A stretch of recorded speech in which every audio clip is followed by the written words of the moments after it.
آب زمزم کی تاریخ۔ زمزم سب پانیوں کا سردار اور حضرت جبریل علیہ السلام کا کھودا ہوا چشمہ ہے۔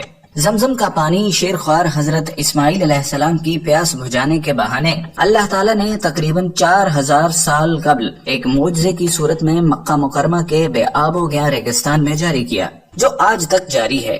یہ کنواں وقت کے ساتھ ساتھ سوکھ گیا تھا۔ نبی پاک صلی اللہ علیہ وسلم کے دادا حضرت عبد المطلب نے اشارہ خدابندی سے دوبارہ کھدوایا، جو آج تک جاری و ساری ہے۔ صحرائے عرب کے لقدق صحرا میں سبزے سے خالی 2 خشک پہاڑ، جہاں ایک بچہ پیاس کی شدت سے ایڑیاں رگڑ رہا تھا، ماں یہ منظر دیکھ کر ہول کھا رہی تھی۔ مشکیزے میں موجود پانی کب کا ختم ہو چکا تھا۔ صحرا کی تپتی دوپہر اور جھلساتی لو کے تھپیڑوں نے انہیں جاں بلب کر دیا تھا۔ ماں اپنے بیٹے کو بلبلاتا، سسکتا اور تڑپتا نہ دیکھ سکی اور پانی کی تلاش میں سامنے موجود صفا کے پہاڑ پر چڑھ گئی، لیکن پانی نہ ملا اور اس پہاڑ سے اتر کر تیزی سے دوسری جانب موجود مروا نامی پہاڑی پر جا پہنچی۔ 3-4 چکر لگا کر ممتا کی محبت کے ہاتھوں مجبور ہو کر وہ واپس آئی۔ بیٹے کو پہلے کی طرح تڑپتا بہلکتا دیکھ کر وہ واپس پلٹی، دوبارہ وہی چکر، پہاڑ سے اترتی اور تیزی سے دوسرے پہاڑ پر چڑھ جاتی۔ پانی کی تلاش میں وہ ان پہاڑوں کے 7 چکر لگا چکی تھی، لیکن پانی کہیں نہ ملا۔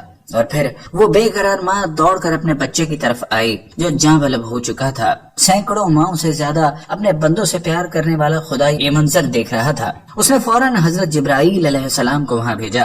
آپ علیہ السلام نے ایڑی زمین پر ماری اور زمین سے پانی کا چشمہ ابل پڑا۔ بظاہر آخری سانس لیتے حضرت اسماعیل علیہ السلام کی بیتاب ماں حضرت ہاجرہ علیہ السلام ابلتا پانی کا چشمہ دیکھ کر خوشی سے نہال ہو گئیں اور پانی کے گرد منڈیر بنا دی تاکہ پانی ادھر ادھر نہ ہو جائے۔ سرور کونین حضرت محمد صلی اللہ علیہ وسلم نے فرمایا، اگر ہاجرہ اس پانی کے گرد منڈیر نہ بناتی تو آج یہ پانی ایک دریا کی شکل اختیار کر لیتا۔ اس عجیب و غریب پانی نے ماں بیٹے کو کھجور اور کھانے سے بھی بے نیاز کر دیا۔ پانی پیتے ہی پیاس کے ساتھ ساتھ بھوک کا احساس بھی مٹ گیا۔ ابھی چند دن بھی نہ گزرے تھے کہ بنو جرہم کا ایک قافلہ وہاں سے گزرا۔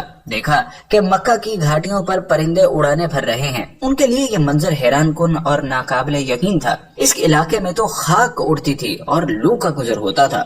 وہ حیران تھے کہ پرندے یہاں کیسے؟ عرب کے ریگستانوں میں تو صرف پرندے پانی والی جگہ پر ہی نظر آتے تھے۔ اس جستجو نے انہیں اس گھاٹی کی طرف آنے پر مجبور کر دیا۔ پانی کا چشمہ اور ایک ماں بیٹے کو دیکھ کر وہ ششدر رہ گئے۔ حضرت ہاجرہ علیہ السلام نے انہیں سارا قصہ سنایا۔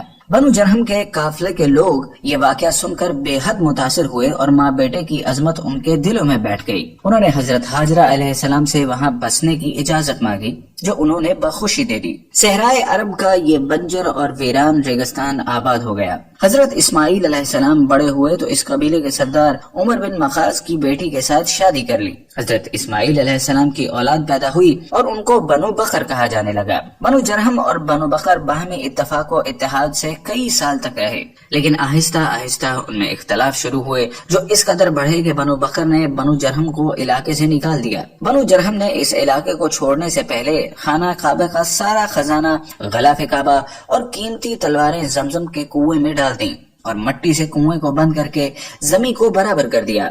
آب زمزم کے ارد گرد کا علاقہ پھر ویران ہو گیا۔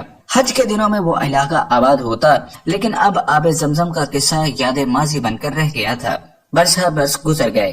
6 صدی عیسوی میں خانہ کعبہ کے نگراں مطلب بن عبداللہ انتقال کر گئے۔ عبد المطلب کو حاجیوں کے امور کا نگراں بنا دیا گیا۔ عبد المطلب حاجیوں کو پانی پلاتے تھے۔ اس مقصد کے لیے مکہ میں کئی کنویں کھودے گئے۔ حضور صلی اللہ علیہ وسلم کی ولادت سے چند سال پہلے آپ صلی اللہ علیہ وسلم کے دادا عبد المطلب کو خواب میں بشارت ہوئی۔ کوئی کہہ رہا تھا طیبہ کو کھودو۔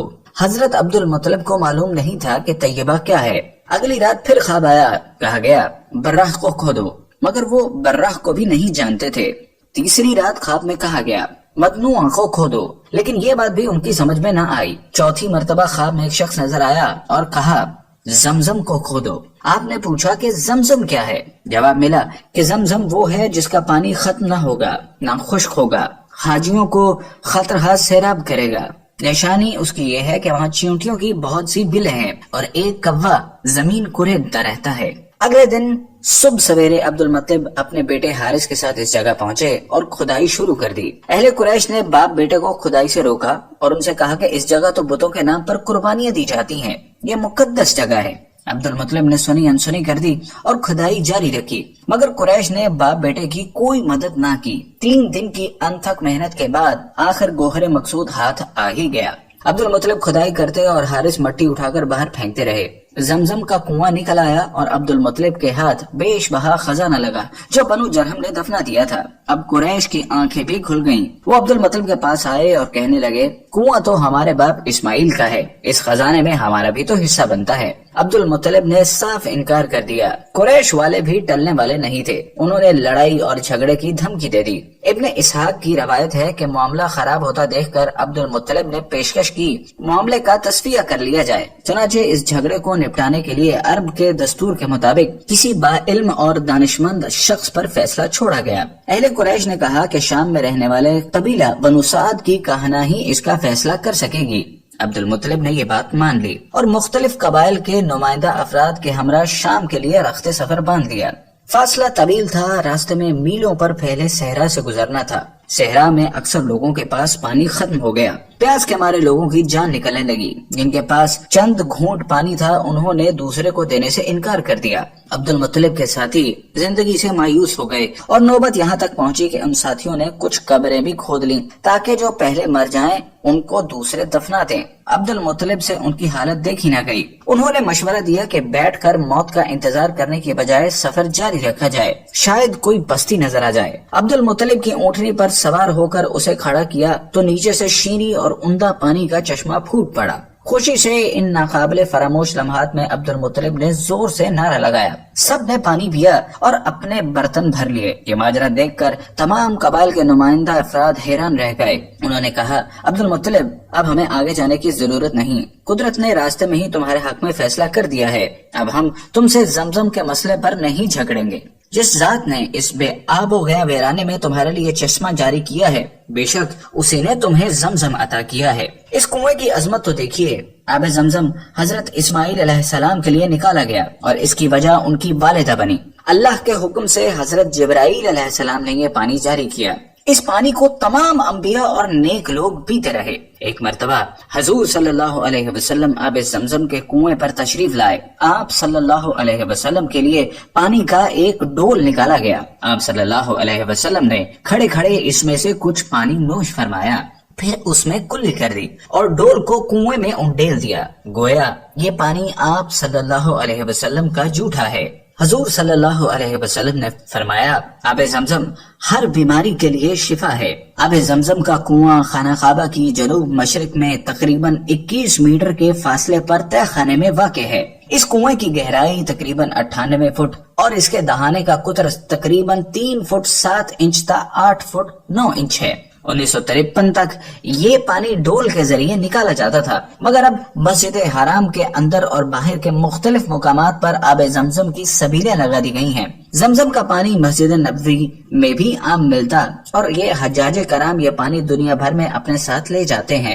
آب زمزم دنیا کا وہ واحد پانی ہے جس کو پینے کے بعد بیماریوں سے شفا ملتی ہے اور جس کے پیتے وقت مانگی جانے والی دعا بھی قبول ہوتی ہے۔ اللہ سے دعا ہے کہ جس طرح اس نے ہمیں اس دنیا میں آب زمزم کی نعمت عطا فرمائی، حوض کوثر پر بھی ہمیں ہمارے پیارے نبی صلی اللہ علیہ وسلم کے ہاتھوں آب کوثر پینا نصیب فرمائے، آمین۔